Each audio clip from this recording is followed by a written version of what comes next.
Hello everyone, नमस्कार। बहुत बहुत स्वागत है आप सभी का लोधा जी क्लासेस के बीए प्लेटफॉर्म पर।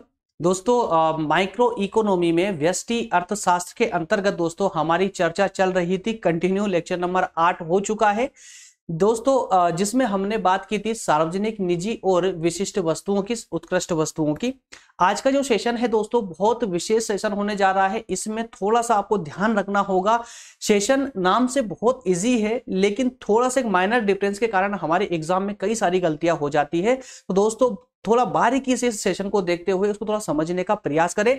सेशन समझना मतलब बहुत आसान है इस सेशन को, क्योंकि इस सेशन के बारे में सब कुछ आपको पता है। मूल्य और कीमत, इस दो शब्दों पर हम इस आज के सेशन में डिस्कस करने वाले, चर्चा करने वाले हैं। लेकिन इन दोनों के बीच में क्या माइनर सा डिफरेंस है आप खुद सोचिए, आप खुद सोच में पड़ जाएंगे। मूल्य और कीमत, आप इसका डिफरेंस भी नहीं बता पाएंगे कि मूल्य क्या है और कीमत क्या है। ठीक है ना। तो इसी का एक बारीक सा डिफरेंस है, उस पर हमारा दोस्तों आज के सेशन में पूरा फोकस रहेगा। तो दोस्तों चलिए स्टार्ट करते हैं। आज का सेशन है मूल्य एवं कीमत, और साथ ही साथ में प्रशासित कीमत क्या होती है, बाजार प्रशासित कीमत क्या होती है, और सरकार प्रशासित कीमत क्या होती है। इस पर भी हमारा विशेष फोकस होगा आज के सेशन में। चलिए दोस्तों शुरू करते हैं अपना सेशन आज का। शुरू करें उससे पहले जो दोस्त मेरे नए हैं उनको बता दूं दोस्तों, अगर आप किसी प्रतियोगी परीक्षा की तैयारी कर रहे हैं तो YouTube एक अन्य प्लेटफॉर्म बना दिया गया है। YouTube पर ही प्रज्ञान हिंदी के नाम से, जिस पर आपको दोस्तों सभी प्रतियोगी परीक्षाओं का, जैसे कि यूपीएससी, स्टेट पीसीएस या अन्य सभी प्रतियोगी परीक्षाओं की तैयारी के लिए वहां विशेष रूप से लेक्चर और विद नोट्स लेक्चर आपको प्रोवाइड किए जा रहे हैं। अगर एक बार विजिट जरूर कीजिएगा, वहां पर डिस्क्रिप्शन में लिंक आपको मिल जाएगी। ठीक है ना। तो उसके बाद में आप डिसीजन लें कि आपके लिए उचित है या नहीं है, एक बार विजिट जरूर करें उसको। चलिए दोस्तों आगे बढ़ते हैं। आप सभी जानते हैं माइक्रो इकोनॉमी के अंतर्गत हमारी फर्स्ट यूनिट का आज ये अंतिम टॉपिक होने जा रहा है, अंतिम क्लास होने जा रही है। इसके बाद हमारी सेकेंड यूनिट स्टार्ट हो जाएगी। क्लियर है। और दोस्तों हाँ, इसका मॉडल पेपर भी हम जल्दी प्रोवाइड करने का प्रयास करेंगे आप लोगों को। टेलीग्राम पर मैंने आप लोगों को मैसेज छोड़ा है, बताइएगा मुझे आपकी सबसे ज्यादा कौन से विषय की ज्यादा डिमांड है, जिससे मुझे पता चलेगा। तो उस विषय पर सबसे पहले जो है मॉडल पेपर आपको दे दिया जाएगा। कल प्रयास यही है कि अगर आप आज मुझे टेलीग्राम पर बताते हैं कि किस विषय आपके अनुसार, कौन सा विषय आप पहले उसका मॉडल पेपर करवाना चाहिए, तो दोस्तों कल इवनिंग में 6 o'clock से पहले आपको उसका मॉडल पेपर मिल जाएगा। चलिए दोस्तों आज का सेशन हमारा विशेषकर होने जा रहा है मूल्य, कीमत, बाजार प्रशासित कीमत और राज्य प्रशासित कीमत, चारों का बारीकी से अर्थ समझेंगे। सबसे पहले हम मूल्य को देखेंगे कि मूल्य क्या होता है, उसके बाद हम कीमत को समझेंगे, कीमत के बाद देखेंगे कि प्रशासित कीमत क्या होती है। ठीक है। प्रशासित कीमत के साथ ही साथ में बाजार के द्वारा प्रशासित होती कोई कीमत, तो उसे क्या क्या क्या कौन सी कीमत होती है वो, और राज्य के द्वारा कौन सी कीमत होती है जिसे प्रशासित किया जाता है। चलिए दोस्तों पूरा दिमाग खोलकर बैठ जाइए, है ना। एकदम इजी है, एकदम इजी है। इसमें कोई ऐसा डिफिकल्ट नहीं है, डिफिकल्टी नहीं आएगी आप लोगों को कि आपको समझना है। समझ सब कुछ आएगा, बस एक बारीक सा जो डिफरेंस रहता है इनके बीच में, उसको बस थोड़ा सा फोकस करेंगे आप लोग। चलिए दोस्तों बात करते हैं सबसे पहले मूल्य की। यार मूल्य क्या होता है, अब ये समझिए। अगर हम किसी की बात करें मूल्य की तो देखिए एक बार स्लाइड को पढ़ ले, फिर मैं आपको उसका पूरा व्यवहारिक पक्ष समझाऊंगा आपको, ताकि सब पूरा मस्तिष्क में आपके प्रवेश कर जाएगी पूरी चीजें। किसी वस्तु में निहित उपयोगिता ही उसका मूल्य होती है। एक बेसिक धारणा क्या है दोस्तों मूल्य की? बेसिक धारणा क्या है कि कोई वस्तु है तो उसकी उपयोगिता क्या है, तो उस उपयोगिता के अनुसार ही उसका मूल्य निर्धारित होता है ना।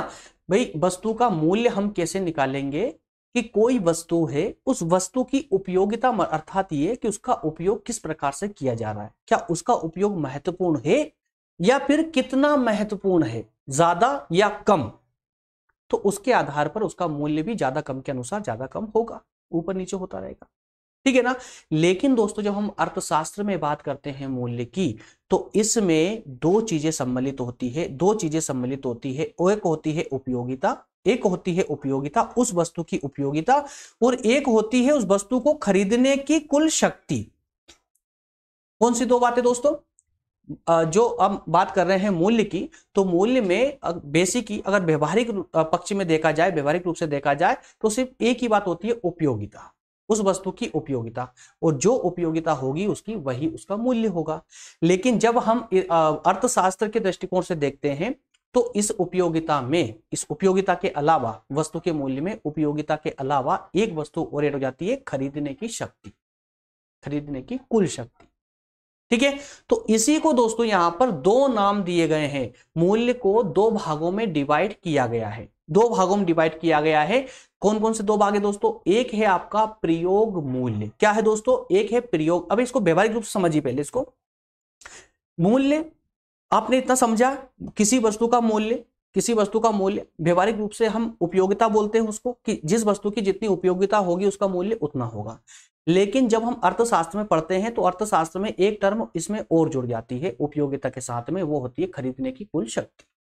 ठीक है, अब यहां पर जो उपयोगिता आप देख रहे थे, उपयोगिता जो देख रहे थे, उस उपयोगिता को हम यहां सटीक रूप से कहेंगे, या कहें कि अर्थशास्त्र के रूप में, अर्थशास्त्र की भाषा में कहेंगे प्रयोग मूल्य। प्रयोग मूल्य मतलब उसकी उपयोगिता, प्रयोग मूल्य अर्थात उसकी उपयोगिता, और जो खरीदने की कुल शक्ति है, खरीदने की कुल शक्ति है, उसे हम कहेंगे विनिमय मूल्य। क्या कहेंगे दोस्तों? विनिमय मूल्य। विनिमय मतलब लेना देना। ठीक है, तो किसी वस्तु को लेने देने का जो मूल्य होगा वो कहलाएगा आपका विनिमय मूल्य, और जो जिस वस्तु का मूल्य उसकी उपयोगिता पे आधारित होगा वो कहलाएगा आपका उपयोगिता मूल्य। ठीक है ना। अब यहां पर प्रयोग मूल्य का संबंध जो होता है दोस्तों, प्रयोग मूल्य का संबंध जो होता है वो आपकी आवश्यकता पूर्ति के संबंध से संबंधित होता है। किससे? आपकी आवश्यकता पूर्ति से। कहने का अर्थ यह है कि कोई वस्तु ऐसी है जिसकी आवश्यकता आपको बहुत ज्यादा है, वो सिर्फ आपको नहीं बल्कि पूरी सोसाइटी को, पूरी समाज को उसकी आवश्यकता दिन प्रतिदिन पड़ती है, जिसके बिना उसका जीवन यापन ही संभव नहीं है। तो ऐसी वस्तु का जो उपयोगिता मूल्य बहुत है तो उसका विनिमय मूल्य कम होगा। समझने का प्रयास करना यहां पर, जिस वस्तु का उपयोगिता मूल्य बहुत है, जैसे फॉर एग्जांपल कि सांस लेना, हवा, इस एयर का उपयोगिता मूल्य कितना है? सोचिए आप, कितनी उपयोगी है आपके लिए, बहुत ज्यादा। इसके बिना हम तो क्या, इस दुनिया का, इस ब्रह्मांड का कोई प्राणी जीवित ही नहीं रह सकता, कोई जीव जंतु जीवित नहीं रह सकता हवा के बिना। ठीक है ना। तो इसका उपयोगिता मूल्य बहुत ज्यादा है। क्यों? क्योंकि यह हमारी आवश्यकता की पूर्ति कर रही है, और इसीलिए इसका विनिमय मूल्य बहुत कम होगा। जैसे जैसे पानी, जैसे मिल्क, जैसे रोटी। ठीक है, जो आपके जीवन यापन के लिए जितनी वस्तुएं आवश्यक होती है उन सबका उपयोगिता मूल्य अगर देखा जाए तो बहुत ज्यादा होता है, लेकिन विनिमय मूल्य बहुत कम होता है। ठीक है, इसीलिए मैंने कहा है कि उपयोगिता, प्रयोग मूल्य जो होता है, प्रयोग मूल्य का संबंध सीधे आपकी आवश्यकता पूर्ति से होता है, वहीं विनिमय मूल्य का संबंध आपकी आवश्यकता से नहीं बल्कि आपकी इच्छा से होता है। अब बताइए, अभी आप लोग एक मोबाइल में लेक्चर देख रहे हैं, क्लास देख रहे हैं, अब आपकी इच्छा हुई कि नहीं यार मुझे तो लैपटॉप में लेक्चर देखना है, तो ये बताइए क्या आपकी नितांत आवश्यकता है?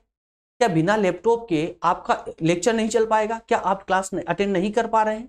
कर पा रहे हैं ना, बस ये आपकी इच्छा हो गई। तो जब आपकी इच्छा हुई तो एक्स्ट्रा विनिमय मूल्य जो है वो बढ़ गया, विनिमय मूल्य बढ़ गया। इसका उपयोगिता मूल्य कम है परंतु विनिमय मूल्य बहुत ज्यादा बढ़ जाएगा। अभी आप बाइक पर हैं, आप कार लेना चाहते हैं, आप कार में हैं, आप एरोप्लेन, समझ रहे ना। तो इस प्रकार से विनिमय मूल्य बढ़ता जाएगा, आपकी इच्छाएं बढ़ेंगी, आपका विनिमय मूल्य बढ़ता जाएगा। ठीक है, तो इसीलिए इस मूल्य को दो भागों में बांटा है। अब ये मूल्य यहां पर इसमें नहीं आया अभी तक, याद रखिएगा, पैसों में कन्वर्ट नहीं हुआ है। ये मूल्य सिर्फ उस वस्तु का मूल्य बताता है, असली औकात बताती है उस वस्तु की। क्लियर है? तो एक का प्रयोग मूल्य और दूसरा विनिमय मूल्य, दो प्रकार के मूल्य। यहां तक आपका समझ आया दोस्तों? ठीक है ना। तो अब देखिए यहां पर प्रयोग मूल्य का संबंध उपयोगिता से, क्लियर है, विनिमय मूल्य का संबंध क्रय शक्ति से, खरीदने की शक्ति से। और इन दोनों मूल्यों का में अंतर होता है, दोनों मूल्यों में विशेष अंतर होता है। यहां पर हमने एक बहुत अच्छा एग्जांपल लिया है रोटी और सोने का। रोटी और सोने का लिया है दोस्तों। ये एग्जांपल आपको प्रयोग और विनिमय मूल्य दोनों को प्रदर्शित करेगा। चलिए आते हैं अगली स्लाइड पर। अब देखिए दोस्तों, यहां पर एक तरफ आपको गर्मा गर्म रोटी दिख रही है और एक तरफ चमचमाता हुआ सोना, ठीक है ना। अब मुझे ये बताइए आप लोग, इन दोनों में से सबसे ज्यादा जरूरी क्या है? सबसे ज्यादा जरूरी क्या है जिसके बिना इंसान का अस्तित्व नहीं बच सकता? भाई रोटी। रोटी के बिना इंसान जीवित ही नहीं रह पाएगा, भूखे मर जाएगा। अब ये मत बोलना कि इसके और ऑप्शन है, कुछ और खा के जिंदा रह लेगा। यार दोस्तों, रोटी का मतलब समझ जाना कि किसी भी फीड्स की बात हो रही है यहां पर, कोई भी फूड्स, कुछ तो लोगे आप, ठीक है ना। तो कहने का अर्थ यहां पर है कि एक तरफ रोटी है और एक तरफ सोना है, तो रोटी की जो उपयोगिता है वो बहुत ज्यादा है, जबकि सोने की उपयोगिता कम है, लेकिन फिर भी इसका विनिमय मूल्य अधिक होता है। उपयोगिता कम है सोने की, लेकिन विनिमय मूल्य इसका ज्यादा होगा। बल्कि रोटी की उपयोगिता बहुत ज्यादा है, इसलिए उसका विनिमय मूल्य कम होगा। मान ले कि रोटी का विनिमय मूल्य बढ़ा दिया जाए और सोने का विनिमय मूल्य कम कर दिया जाए, तो क्या समाज संचालित हो पाएगा? सोने की कीमत हम रोटी को दे दे और रोटी की कीमत सोने को दे दे, क्या चल पाएगा सब कुछ व्यवस्थित रूप से? नहीं चलेगा ना। तो वही कारण है दोस्तों। तो यहां पर मूल्य को हमने इसीलिए दो भागों में डिवाइड किया है, ठीक है। तो यहां पर दोस्तों हमारा जो प्रयोग मूल्य की बात हुई थी, प्रयोग मूल्य जिसका संबंध सीधा उपयोगिता से है, और उपयोगिता रोटी की ज्यादा है। क्यों? क्योंकि ये इंसान की, क्योंकि ये मनुष्य की आवश्यकता की पूर्ति करती है। आवश्यकता की, याद रखें शब्द का, आवश्यकता की पूर्ति करती है, इच्छा की नहीं। जबकि सोने का विनिमय मूल्य बहुत ज्यादा है, उपयोगिता कम है। क्यों? क्योंकि ये इंसान की, मनुष्य की आवश्यकता की नहीं, इच्छा की पूर्ति करती है।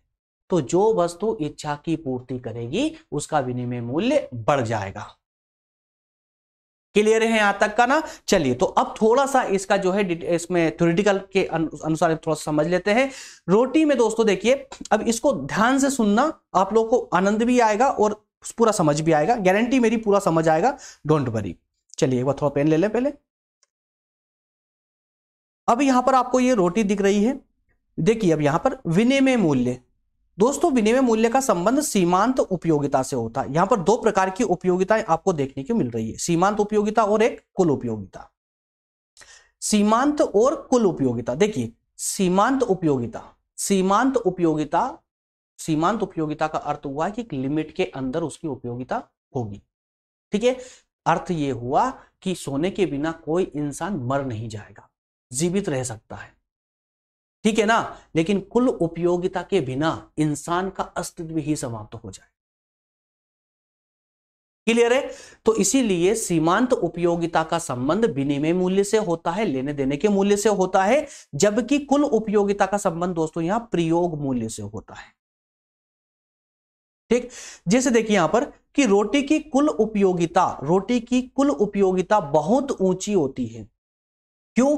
क्योंकि ये जो है किसी भूखे मनुष्य की भूख को शांत करती है, उसे संतुष्ट करती है, और इसका जो विनिमय मूल्य होता है वो बहुत कम होता है, क्योंकि ये मनुष्य की आवश्यकता की पूर्ति करती है। रोटी मनुष्य की आवश्यकता की पूर्ति करती है, इच्छा की नहीं। आवश्यकता की पूर्ति करती, इच्छा की नहीं। इच्छा का संबंध जो है सीमांत उपयोगिता से होता है, ना कि कुल उपयोगिता से। याद रखिएगा, इच्छा का संबंध किससे होगा दोस्तों? सीमांत उपयोगिता से। इसलिए इसकी सीमांत उपयोगिता कम होती है। जबकि जब हम सोने की बात करते हैं, तो सोने की उपयोगिता रोटी की उपयोगिता से बहुत कम होती है, फिर भी इसका विनिमय मूल्य बहुत ज्यादा होता है। क्यों? क्योंकि ये इच्छा की पूर्ति करती है, आवश्यकता की नहीं। इसका संबंध सीमांत उपयोगिता से होता है मेरे दोस्त, सीमांत उपयोगिता से होता है। अतः सीमांत उपयोगिता अधिक होने के कारण उपभोक्ता अधिक कीमत देने को भी तैयार हो जाएगा। सीमांत उपयोगिता इंसान की कब बढ़ती किसी वस्तु की?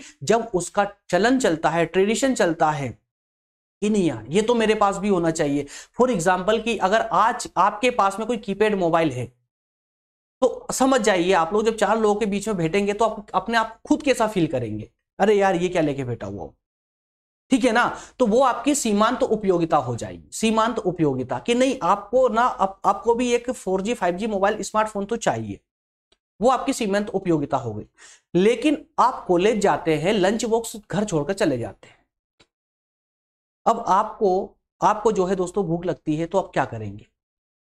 अब आपके पास में एक ही ऑप्शन है, जहां पर कहीं पर भी आपको वहां पर जो है कुछ लंच वगैरह मिल रहा है, लेकिन वो बहुत कॉस्टली मिल रहा है, शायद कि 2-5 हज़ार रुपए पे करना पड़ रहा है उसको, लेकिन आपकी भूख बिल्कुल आपको शांत करना है, भूखे रह ही नहीं पा रहे हो, तो उस स्थिति में क्या करेंगे? अब चूंकि आपकी जो कुल उपयोगिता है ना बहुत ज्यादा बढ़ी हुई है, अब यहाँ विनिमय मूल्य, जो विनिमय मूल्य है वो भी बहुत बड़ा हुआ है, लेकिन फिर भी एनी हाउ आप अपनी उस इच्छा को पूरा जरूर माफ करना, आप उस आवश्यकता को जरूर पूरा करेंगे। वहां पर आपको लंच करने की आवश्यकता है, आपकी इच्छा नहीं हुई है, वहां आवश्यकता हो रही है आपकी, ठीक है ना? तो यही डिफरेंस होता है आवश्यकता में और इच्छा में, सीमांत उपयोगिता में और कुल उपयोगिता में, प्रयोग मूल्य और विनिमय मूल्य। तो ये 4-5 टर्मिनोलॉजी है, इनको याद कर लेंगे, एकदम इजी हो जाएगा। ठीक है दोस्तों, अब देखिए मेरे ख्याल से ये जो मूल्य वाला सेशन कंप्लीट, जो अपना टॉपिक हुआ है ये कंप्लीट आपको मेरे ख्याल से समझ आ चुका है, दोनों पक्ष इसके अच्छे समझ आ चुके हैं। अब हम बात करेंगे कीमत की। अब दोस्तों मुझे ये बताइए, आप लोग सोचिए खुद ही, आपके हाथ में जो मोबाइल है उसकी कीमत क्या है? आपने फट से मन कमेंट करके नहीं बताना है, बस मन में सोच लीजिए कीमत क्या है। आपने सोच ली, सबकी कीमत अलग अलग होगी हालांकि, ठीक है। अब एक अगला क्वेश्चन, आपके मोबाइल का मूल्य क्या है? होगा ना कंफ्यूज, जबकि अभी अभी दो मूल्य के दो प्रकार पढ़ के आए हैं आप लोग, ठीक है। मूल्य को कभी भी पैसों में मत आंकना दोस्तों, मूल्य अलग चीज होती है, याद रखिएगा। मूल्य का संबंध आवश्यकता और इच्छा से होता है, ना कि पैसों से, ना किसी मुद्रा से, ठीक है। हाँ, कीमत का संबंध मुद्रा से होगा। अब समझिए दोस्तों कि कोई वस्तु है, फॉर एग्जांपल ये पेन है, अब इस पेन का मैं बोलूं कि मूल्य क्या है, तो इसका उपयोगिता, कुल उपयोगिता मूल्य बहुत ज्यादा है, क्योंकि इसके बिना आपका सेशन नहीं चल पाएगा। लेकिन अगर मैं बोलूं कि सीमांत उपयोगिता, तो दोस्तों इसका कोई ऑप्शन है ही नहीं हमारे पास में, राइट कैसे करेंगे? तो सीमांत उपयोगिता इसकी कम है, बल्कि कुल उपयोगिता ज्यादा है, यह मूल्य हो गया इसका। लेकिन जब हम बात करते हैं कीमत की, तो दोस्तों जब कोई फर्म या सरकार या व्यक्ति कोई किसी वस्तु का निर्माण करता है, फॉर एग्जाम्पल यही पेन, इस पेन के दोनों मूल्यों को देखकर, कौन कौन से, कुल और सीमांत, दोनों उपयोगिता को देख करके उसके आधार पर जो कीमत निर्धारित की जाती है कि ये जो पेन है ये 1000 रुपए का है, तो वो 1000 जो बोला गया है ना वो कीमत होगी। याद रखिएगा, कीमत और मूल्य अलग अलग होते हैं। कीमत जो इसको नाम दिया गया है, मुद्रा के रूप में जो इसको नाम दिया गया है, वो इसकी कीमत होगी। मेरे ख्याल से व्यवहारिक रूप से समझ आ चुका होगा। अब थोड़ा स्लाइड में देखिए, यहां पर दो पिक्चर आपको दिख रही है, एक है दोस्तों प्राचीन समय की और एक है आधुनिक समय की। देखिए यहां पर प्राचीन समय की, पहली पिक्चर में क्या दिख रहा है आप लोगों को? पहली पिक्चर में जो है फीड्स देकर के वेजिटेबल लेते हुए दिखाई दे रहा है, फीड्स देकर के वेजिटेबल लेते हुए दिखाई दे रहा है, या फिर इनके दोनों की अदला बदली हो रही है, अनाज और टमाटर दोनों की अदला बदली कर रहे हैं लोग, ठीक है। और दूसरी पिक्चर में देखिए, यही बगल में दिखाया गया है कि एक बच्चा है, हाथ में कुछ सामान लिए हुए है, आई थिंक कुछ अनाज वगैरह ही है, तो अनाज देकर के सामने वाले से आइसक्रीम ले रहा है, कुल्फी ले रहा है, ठीक है ना। तो दोस्तों ये क्या कहलाती थी? ये कहलाती थी वस्तु विनिमय प्रणाली। वस्तु विनिमय प्रणाली, एक वस्तु देकर दूसरी वस्तु लेना, ये वस्तु विनिमय प्रणाली कहलाती थी, जो कि प्राचीन समय में चलती थी। और ये कब चलती थी? जब हमारे यहां पर मुद्रा का प्रचलन नहीं हुआ था, मुद्रा का उद्भव नहीं हुआ। लेकिन अब अगर हम बात करें मुद्रा की, तो दोस्तों इस विनिमय प्रणाली, वस्तु विनिमय प्रणाली को, वस्तु विनिमय प्रणाली ने अब जो है मुद्रा का रूप धारण कर लिया है। किसका? मुद्रा का रूप धारण कर लिया है।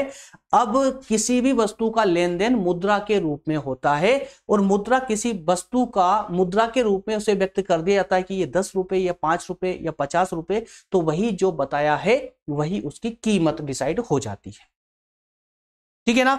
अब इसका थ्योरेटिकल पार्ट पढ़ेंगे आप लोग, तो अब आपको कंप्लीट ये और भी अच्छे से समझ आ जाएगा। कॉपी में लिखना क्या है वो आप समझ जाएंगे। कीमत शब्द मूल्य से अलग है, मैं आपको बता चुका हूं, स्लाइड में लिखा भी हुआ है कि कीमत शब्द मूल्य से अलग है। भाई मूल्य अलग चीज है और कीमत अलग है। देखिए, प्राचीन समय में वस्तु विनिमय प्रणाली का प्रचलन था, लेकिन आधुनिक समय अर्थात वर्तमान में मुद्रा का उद्भव हुआ, अर्थात मुद्रा आई, ये नोट छपने लगे, सिक्के बनने लगे।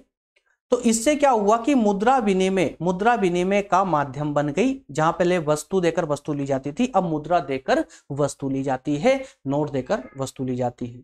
क्लियर है? तो मुद्रा के प्रयोग के कारण वस्तुओं का मूल्य मुद्रा में अभिव्यक्त किया जाने लगा। जब मुद्रा आई, पैसे आए, तो उस पैसे, दोस्तों बार बार पैसे की जगह मुद्रा का इस्तेमाल क्यों कर रहे हैं? क्योंकि इसमें सभी कंट्री की मुद्रा सम्मिलित हो जाती है, इसलिए। ठीक है ना?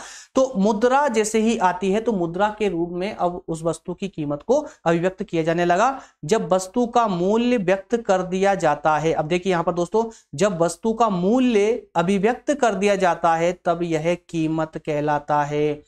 कोई वस्तु को जब निर्धारित कर दिया जाता है कि यह वस्तु इतनी कीमत की है, इतने रुपए की है, या इतनी मुद्रा इसके बदले में पे करनी होगी, तो वही पे करने वाली जो मुद्रा की बात कही गई है वही उसकी कीमत कहलाएगी। इस प्रकार वस्तु का मौद्रिक मूल्य कीमत कहलाता है। मौद्रिक मूल्य, अब देखिए यहां पर दोस्तों, वस्तु का कौन सा मूल्य? मौद्रिक मूल्य। मौद्रिक मूल्य क्या कहलाएगा? यहां पर कीमत कहलाता है। अब कोई अगर आपसे पूछ ले और एक शब्द में आपको जवाब देना हो कि कीमत का अर्थ क्या है, तो किसी भी वस्तु का मौद्रिक मूल्य ही कीमत होती है। क्लियर हुआ यहां तक का ना? चलिए अब दोस्तों इसके अगले पार्ट पर मूव करेंगे, प्रशासित कीमत पर। क्या है प्रशासित कीमत? आपको दिख रही प्रशासित कीमत। अब सिर्फ दिमाग में फिट कर लीजिए प्रशासित कीमत। अब समझिए क्या होती है। दोस्तों यहां 3 पिक्चर आपको विशेष रूप से दिख रही है। एक पिक्चर में आपको ऑटो दिख रहा है, जाना नहीं है भाई, जाना नहीं है, आगे नहीं बढ़ना है, 1 मिनट पेन लेते हैं।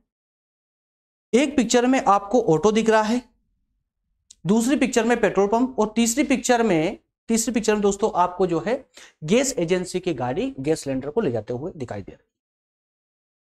इनके माध्यम से मैं आपको क्या समझाना चाहता हूं, ये समझिए जरा। दोस्तों ये ऑटो है, तो ये ऑटो किसी कंपनी ने बनाया होगा, ऑटो को किसी ऑटो कंपनी ने बनाया होगा।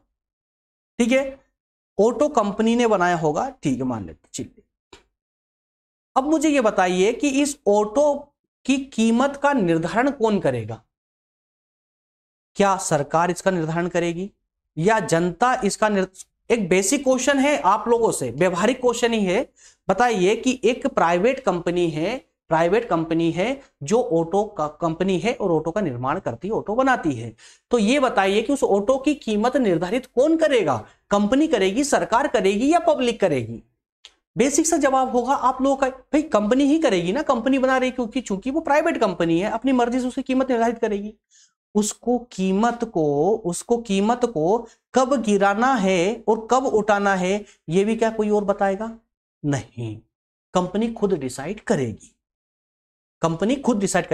ठीक है ना? बस इतना याद रखिएगा। अब इसके आगे बढ़ते हैं। अब आपको दिख रहा है पेट्रोल पंप। तो दोस्तों पेट्रोल की कीमतें भी अगर ऊपर करनी हो या नीचे करनी हो, अर्थात बढ़ानी हो या बहुत ज्यादा घटानी हो, तो इसका निर्धारण जनता करती है या सरकार करती है? ये मान ले सरकार। कौन करेगा बताइए? जिसका अधिकार होगा वही करेगा ना, ठीक है ना? अब और आगे आते हैं, गैस एजेंसी।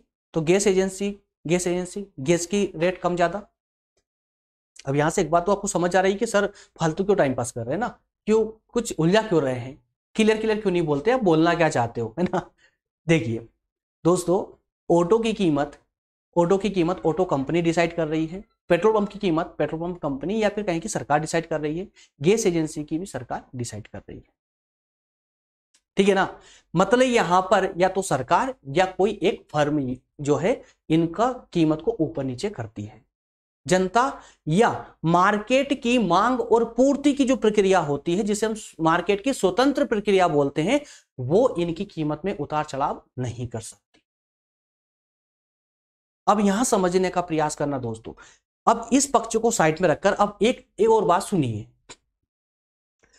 मार्केट में कोई वस्तु है, अब मार्केट में देखिए 2 प्रकार से जो कीमत होती है वो 2 प्रकार से ऊपर नीचे होती है।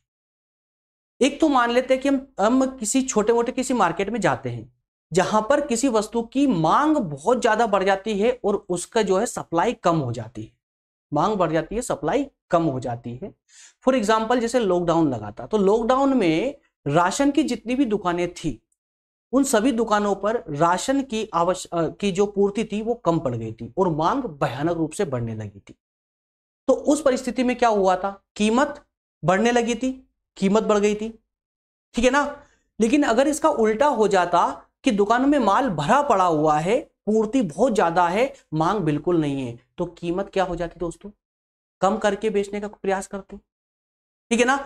तो इस प्रकार से मांग और पूर्ति की वजह से जिस वस्तु की कीमत ऊपर नीचे होती हो उसको दोस्तों हम जो है स्वतंत्र बाजार की प्रक्रियाओं के द्वारा संचालित कीमत बोलते हैं या प्रशासित कीमत बोलते हैं। कौन सी प्रशासित, बाजार प्रशासित कीमत बोलते हैं। समझना यहां पर बाजार प्रशासित कीमत मतलब ये सिंपल सा हो जाता है कि बाजार की स्वतंत्र क्रियाओं के द्वारा प्रशासित कीमत बाजार कीमत कहलाती है, मांग और पूर्ति के द्वारा। यहां तक का क्लियर है।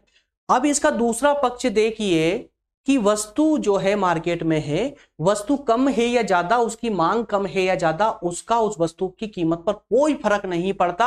अगर किसी कंपनी ने बोल दिया कि यह वस्तु जो है 1,00,000 रुपए की है तो वो 1,00,000 की ही रहेगी, चाहे उसको मांगने वाले 50 हो, चाहे 1 हो या 1 भी ना हो, तब भी उसकी कीमत वही 1,00,000 रुपए ही रहने वाली है। तो ऐसी वस्तु कहलाएगी प्रशासित की कीमत। उस वस्तु की कीमत क्या कहलाएगी, प्रशासित कीमत।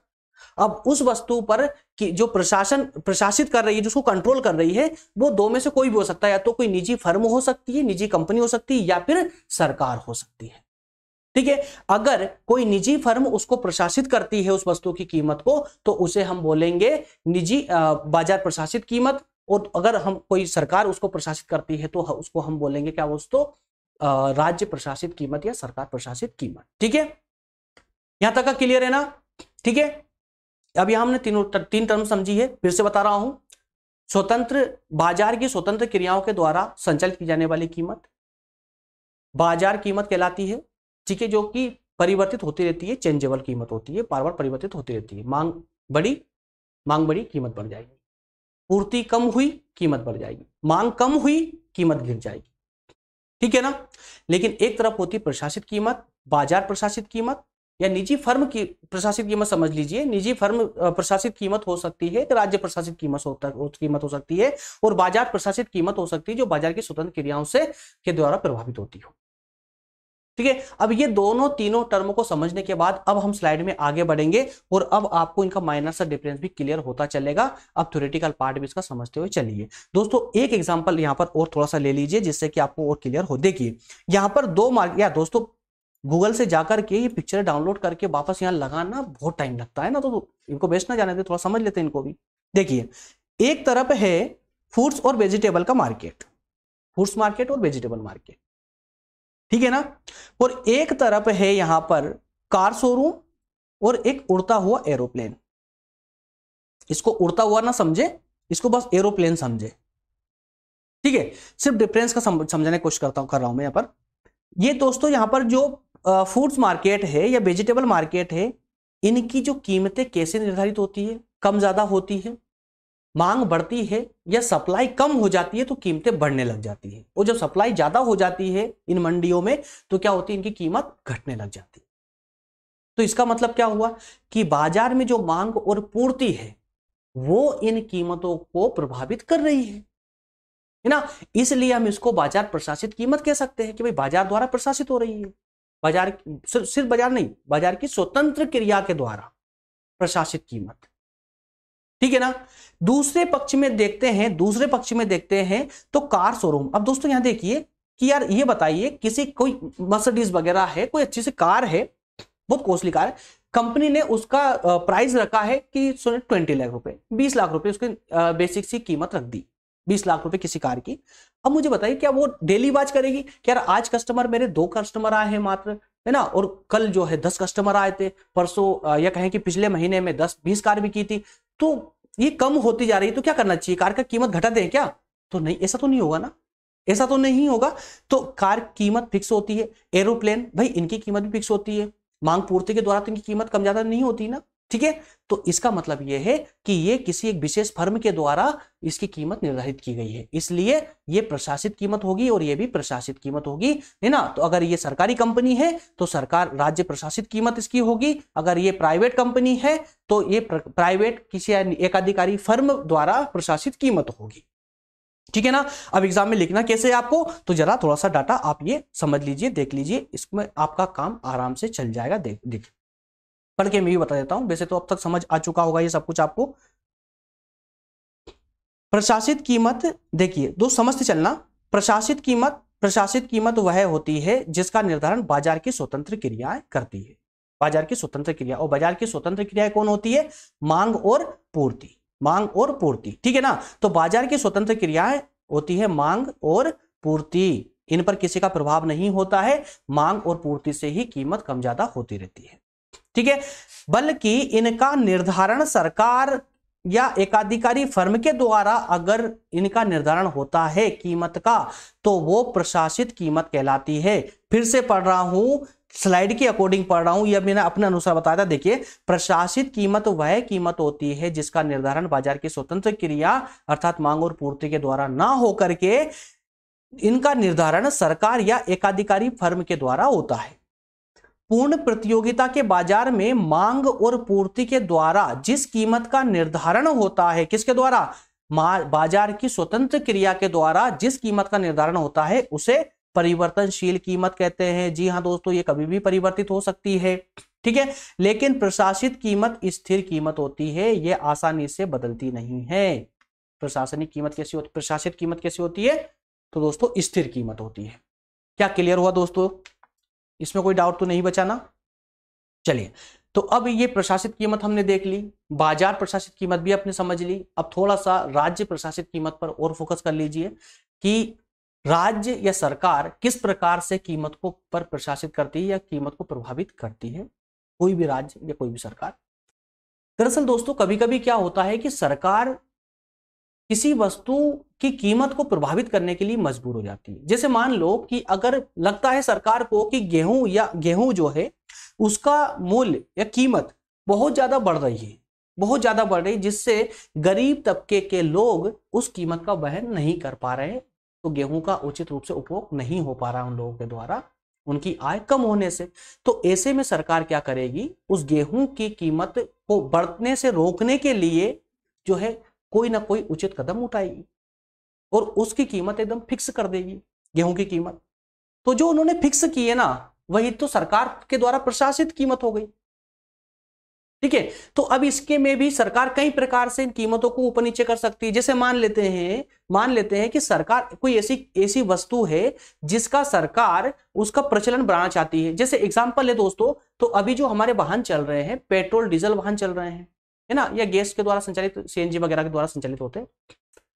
अब सरकार चाहती है कि इलेक्ट्रिक वाहन जो है अब बढ़े, इलेक्ट्रिक वाहनों का उपयोग बढ़ने लगे। तो उस स्थिति में सरकार उसको बढ़ाने के लिए क्या कर रही है दोस्तों? उस पर सब्सिडी देना प्रारंभ कर रही है, सब्सिडी देना चालू कर रही है, ठीक है ना। लेकिन वहीं दूसरे पक्ष में देखिए, सरकार अगर चाहे कि किसी वस्तु का जो उत्पादन या उपभोग जो है उसको कम करना चाहे कि कोई वस्तु है, कोई उत्पादन, जैसे मान लेते हैं कि किसी अमीर वर्ग के द्वारा, किसी अमीर व्यक्ति के द्वारा बहुत ज्यादा एक बड़े रूप से उसका जो है एक अनावश्यक रूप से विलासिता के सामान में खर्च किया जा रहा है। जैसे वही कार या एरोप्लेन वगैरह, इनका मान लेते हैं हम कि कारों की सेलिंग बहुत ज्यादा आजकल बढ़ रही है, और जो गरीब तबके के लोग हैं, जो पिछड़े हुए लोग हैं, उनकी गरीबी और ज्यादा बढ़ती जा रही है। तो उस स्थिति में सरकार क्या करेगी? जो कार खरीद रहे हैं, ताकि पैसा मार्केट में ही बना रहे, तो कार खरीदने के लिए कार का जो शुल्क होता है, उत्पादन शुल्क होता है, वो बढ़ा देगी सरकार। तो इस प्रकार से उस कार की कीमत और ज्यादा बढ़ जाएगी। तो इससे क्या हुआ? सरकार ने एक कदम उठाया और कार की कीमत बढ़ गई, मतलब कार की कीमत जो है परिवर्तित हो गई, प्रभावित हो गई। तो एक शुल्क लगाकर भी सरकार किसी वस्तु की कीमत को प्रभावित कर सकती है, और साथ में सरकार सब्सिडी देकर किसी वस्तु का उपयोग बढ़ा सकती है, उत्पादन भी बढ़ा सकती है सब्सिडी देकर। वहीं इसका दूसरे प्रकार भी है कि सरकार चाहे तो कोई अधिनियम पारित करके भी किसी वस्तु की कीमत को प्रभावित कर सकती है, और यही सब कुछ आपकी स्लाइड में लिखा हुआ है। जो आपको एग्जाम में लिख कर आना है। चलिए एक बार आप इसको भी पढ़ लेते हैं, नहीं तो आप लोग बाद में बोलेंगे सर इसको पढ़ के नहीं बताया आप लोगों ने। पढ़ने में बहुत तकलीफ आ रही है, कई सारी कमेंट भी है इस बात को लेकर। चलो पढ़ लेते हैं। कई बार यह आवश्यक हो जाता है कि सरकार या राज्य सामाजिक या राजनीतिक कारणों से स्वतंत्र क्रिया में, बाजार की स्वतंत्र क्रिया में हस्तक्षेप करे, विभिन्न वस्तुओं और सेवाओं की उचित कीमत निर्धारित करे। एक प्रशासन या राज्य कीमतों को कई प्रकार से नियंत्रित कर सकते हैं। कैसे? देखिए, एक, अगर सरकार चाहती है कि वस्तुओं का उत्पादन और उपयोग या उपभोग बढ़े तो सरकार डायरेक्ट सब्सिडी दे सकती है। और यदि सरकार चाहे कि किसी वस्तु की कीमत को प्रभावित करना है तो उत्पादन शुल्क बढ़ा देगी, कीमत बढ़ जाएगी, प्रभावित हो जाएगी। और यही अगर सरकार चाहे तो साम्य कीमत में परिवर्तन करने, साम्य कीमत मतलब संपूर्ण कीमत में परिवर्तन करके पूरे देश में इसका रेट ये होगा, इस प्रकार से साम्य में परिवर्तन करके भी मांग और पूर्ति को प्रभावित कर सकती है। साथ में सरकार अधिनियम पारित करके भी जो है किसी वस्तु की कीमत फिक्स कर सकती है। क्लियर है? सरकार निर्धन वर्गों को संरक्षण देने के लिए भी कीमतों को निर्धारित करती है। कृषकों के हितों की रक्षा करने के लिए भी कीमतों का निर्धारण करती है। प्रशासन हानिकारक वस्तुएं जैसे शराब, सिगरेट, नशीली वस्तुएं, इन सब के उपभोग को घटाने के लिए भी इनकी कीमतों को भी प्रभावित करती है। इन पे अतिरिक्त शुल्क लगा करके इनकी कीमतों को और बढ़ा दिया जाता है। बताइए दोस्तों, मुझे क्या टॉपिक क्लियर हुआ आप लोगों का? यही मूल्य और कीमत, बस इतना सा ही टॉपिक था, इतना ही है, इससे ज्यादा है भी नहीं। क्या कंप्लीट समझ आया दोस्तों? का समझ आया हो, अगर आपको जो है कंप्लीट में समझा पाया तो प्लीज कमेंट करके मुझे एक बार जरूर बताइएगा, तो उससे मुझे एक समझ आएगी कि यार आप लोगों को वाकई में ये सब इकोनॉमिक क्लासेस आपको समझ आ रही है। ठीक है, चलिए दोस्तों मिलेंगे फिर नेक्स्ट सेशन में। और नेक्स्ट सेशन हमारा बहुत ही प्यारा होने वाला है मांग का नियम पर, मांग के नियम पर। किस पे दोस्तों? मांग के नियम पर, लॉ ऑफ डिमांड की चर्चा हम नेक्स्ट सेशन में करेंगे। बहुत ही मस्त सेशन होगा दोस्तों। जी हाँ, आप लोगों की कमेंट भी आई थी कि सर माइक्रो इकोनॉमी का सेशन कंटिन्यू क्यों नहीं चल रहा है, तो उसका जवाब मैं दोस्तों आपको प्रारंभ में ही दे चुका था, अब फिर दे रहा हूं। कहीं ना कहीं मुझे आप लोगों का इंटरेस्ट इसमें बहुत कम लगता है माइक्रो इकोनॉमी में, इस कारण से दोस्तों बीच में रुक रुक कर ये क्लासेस आ रही है।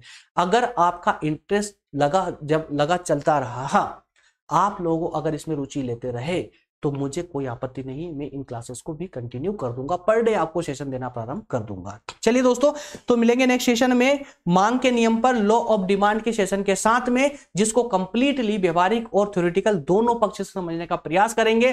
ठीक है दोस्तों, तब तक के लिए आपका बहुत बहुत धन्यवाद। Thank you.